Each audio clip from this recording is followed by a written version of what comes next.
Hey guys, welcome back to the channel. Episod kali ni kita akan masuk the new subtopic yang mana kita akan bincang berkenaan Nernst equation. Nak tahu lebih lanjut? Stay tuned.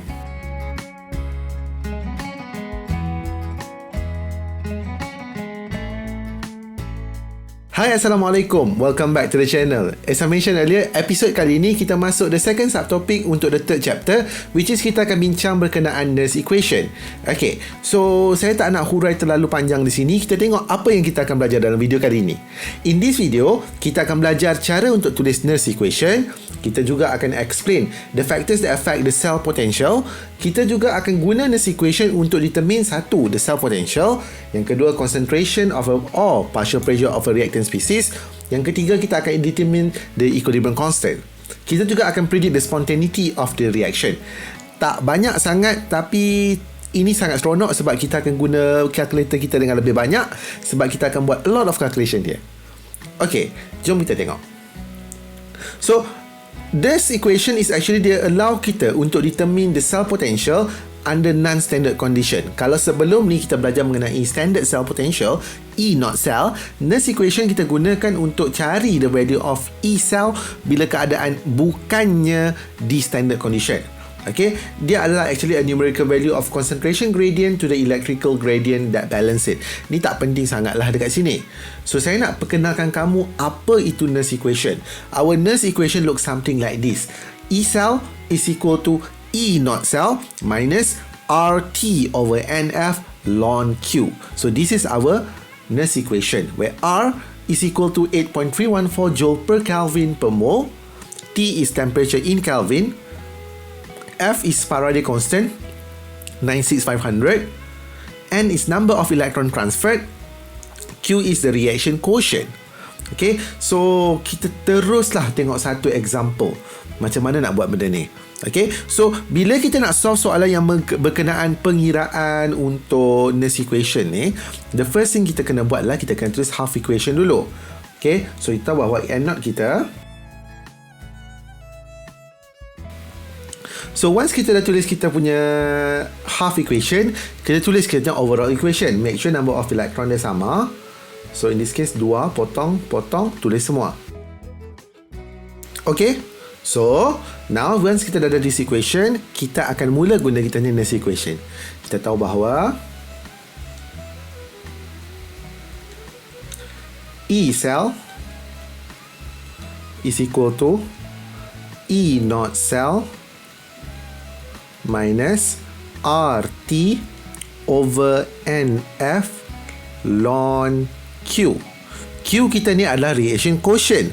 Kalau anda ingat, quotient ni kita belajar dalam SEM 1 chapter 6 yang mana kita belajar buat KC, KP, QC, QP. So inilah quotient.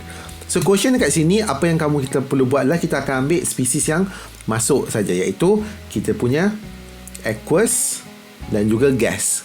Okay, solid dan liquid tidak masuk. Kita tulis balik, E cell is equal to, sebelum kita buat yang ini, kita kira dulu E not cell. So kita substitute nilai dia. So 1.10 volt minus R kita adalah 8.314, T kita adalah 300 Kelvin.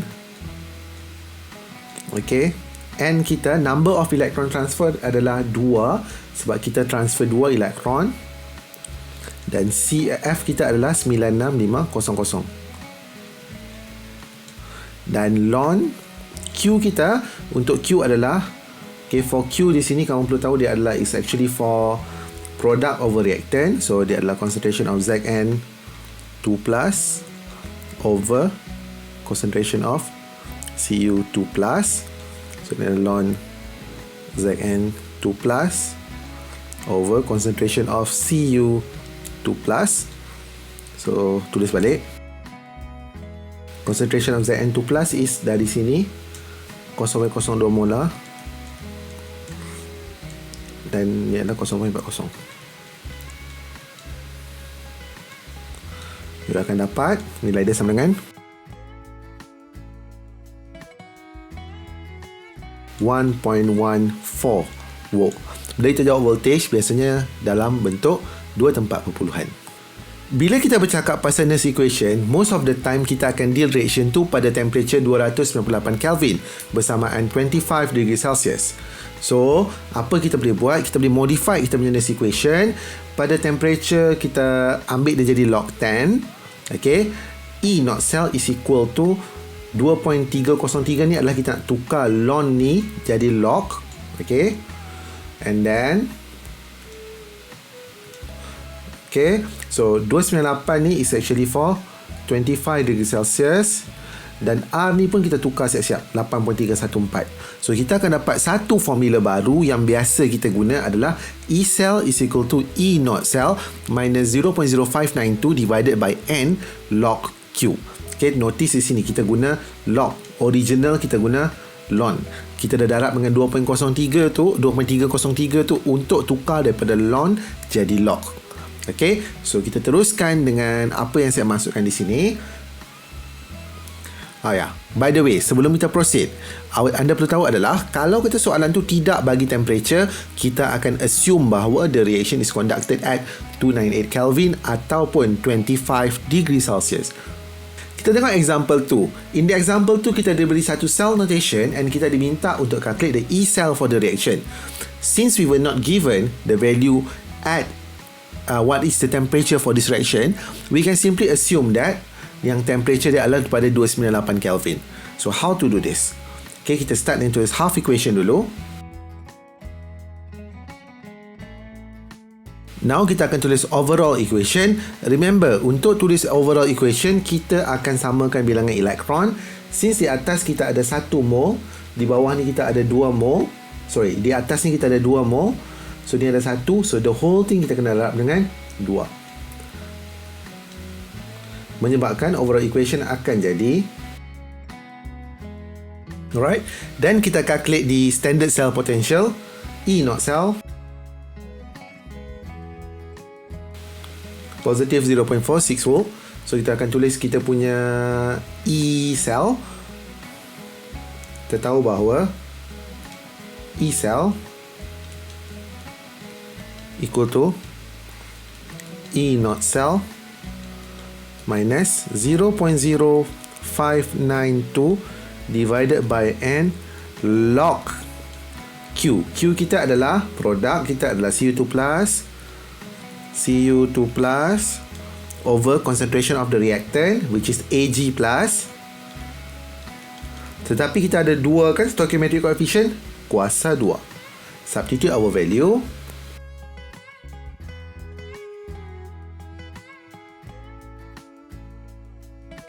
Dia akan dapat the voltage is equal to positive 0.35 volt.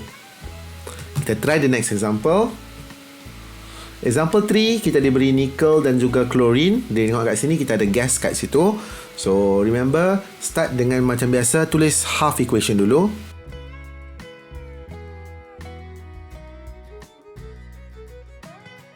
Once kita dah dapat overall equation, kita calculate dengan E not cell.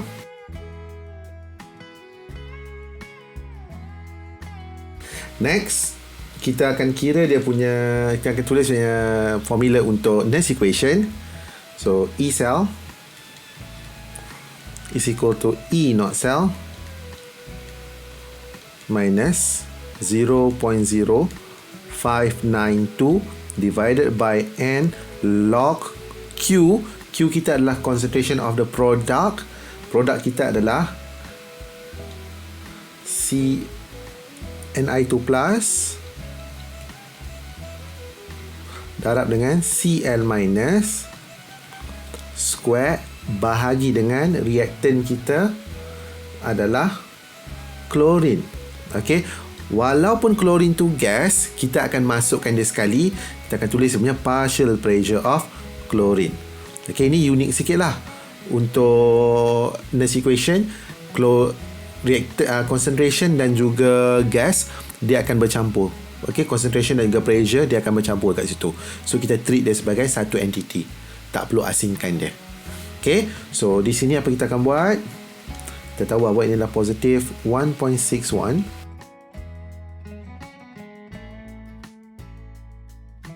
Positif 1.71 positive 1.72 volt. Okay, so ini adalah cara macam mana kita nak buat soalan kalau dia gabung dengan pressure. Remember, kalau kita ada pressure sekalipun, campur sekali pada term Q tu. Okay, kita teruskan the next one. Example 4, we were given a cell notation and we were given that the E cell for this reaction is actually 0.34 volt. Okay, we were asked to determine the concentration of the nickel. Soalan macam ni dia twist sikit lah. Okay, jangan risau, senang saja. Kita akan try buat satu demi satu. Step dia sama. First step kita akan kira dia, kita akan tulis dulu half equation dan juga overall equation.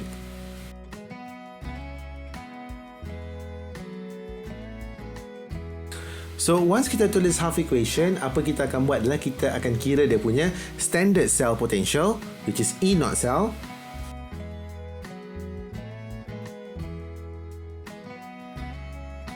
Okay, so once kita dah buat ni, kita dengan menggunakan Nernst equation, disebabkan this is at 25 degrees Celsius, boleh guna formula yang biasa.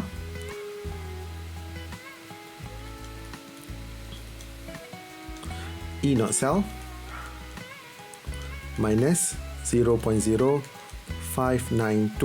divided by N log. Okay, dalam exam, kamu tak boleh tinggal dia sebagai Q.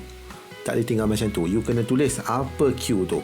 So our Q is actually produk kita adalah zinc over concentration of the reactant kita adalah Ni2+. Solid tidak masuk. So kita substitute value kita. We know that cell potential kita adalah 0.34 volt. Okay, dan ini adalah positif 0.51 volt. Tolak 0.0592 over N kita adalah 2 log, okay, Zn2 plus adalah 0.1 molar. Ni concentration of nickel yang kita nak cari. So kita akan dapat concentration of nickel equal to 1.81 darab 10 kuasa negatif 7 molar. Okay, so ini adalah cara macam mana kita nak cari unknown. Alright, so kita boleh cari juga partial pressure of gases kalau kata kita diberi term yang melibatkan gas. Kita teruskan with the next one. Nernst equation ni dan juga equilibrium constant dia ada relationship. Okay, what you have to know is kita boleh guna Nernst equation untuk mencari equilibrium constant K. K ni sama macam KC, KP. Okay, so equilibrium constant ni kita boleh cari bila value of E cell is equal to 0. Okay, kita akan mencari dengan menggunakan the term quotient Q tu, tapi kita tukar dia jadi K. Contoh macam ni, ini adalah Nernst equation kita. Bila nak cari equilibrium constant, apa kita akan buat? Kita akan substitute E cell ni sama dengan kosong dan Q ni kita akan tukar jadi K. So kita akan dapatlah this expression. Okay, kita boleh guna juga kosong is equal to E naught cell minus 0.0592 divided by N log K. Okay, beza ya, ln dan juga log, dua benda yang berbeza. Bila sistem tu menjadi equilibrium, bacaan voltage adalah kosong. So apa yang kita kata adalah tidak ada lagi energi yang sel tu boleh release. Bermaksud bateri tu dah mati. Okay, kalau macam kamu buat guna bateri kan dalam jam kamu ke apa, and bila bateri tu dah mati, you say bateri tu dah kong kan. It is because the battery is already achieve its equilibrium. Okay, maksudnya tidak lagi boleh generate electricity. Sebab tu nilai cell voltage sama dengan 0 volt. So kita tengok di sini. Example 5, we were asked to determine the equilibrium constant for this reaction. The first thing yang kita buat adalah kita half separate dulu. Tengok anode dia siapa, cathode dia siapa. Anode kita adalah dia mesti undergo oxidation. So copper jadi Cu2+. So ini oxidation. Dan juga cathode kita. So overall kita dah ada di atas, tak ada masalah di situ. Okay, ini darab 2 ya. Now, apa kita akan buat? Kita kira kita punya E naught cell. Right? So, kita nak cari equilibrium constant. Bila equilibrium constant bermaksud E cell is equal to 0. So, E cell equal to E naught cell minus 0.0592 592 divided by N log K. Nak cari equilibrium. So nilai ni adalah kosong.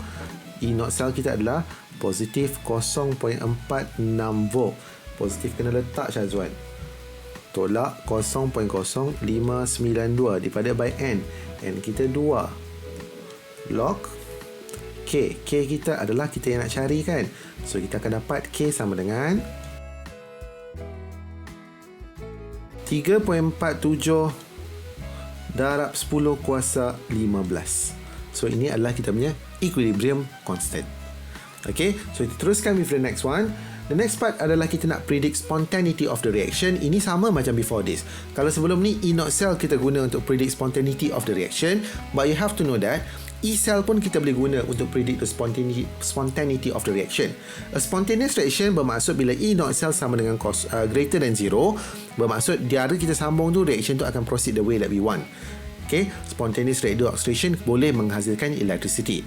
Tapi kalau kita dapat kita dapat E cell is less than 0 ataupun negatif, okay, ini adalah non-spontaneous reaction. Bila non-spontaneous reaction, dia tak akan proceed dalam cara forward tu. Maksud cara sambungan kita salah, anode dengan cathode kita salah. So apa yang kita buat, kita tak boleh produce electricity daripada reaction ni. Nak produce, kita kena terbalikkan. Tapi kalau kita dapat E cell is equal to 0, itu adalah bila this reach equilibrium. Macam kita tengok tadi masa kita nak kira equilibrium constant. Kita teruskan, tengok example yang terakhir. This soalan ni dia minta kita predict the spontaneity of the reaction. So apa yang anda perlu buat adalah anda perlu kira dia punya E0 cell dulu. Sebelum tu tulis dulu half equation untuk setiap satu.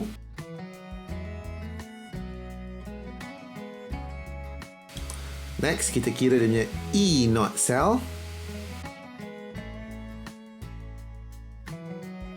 Right, so once you dapat dia E0 cell, you boleh kira dia punya E cell.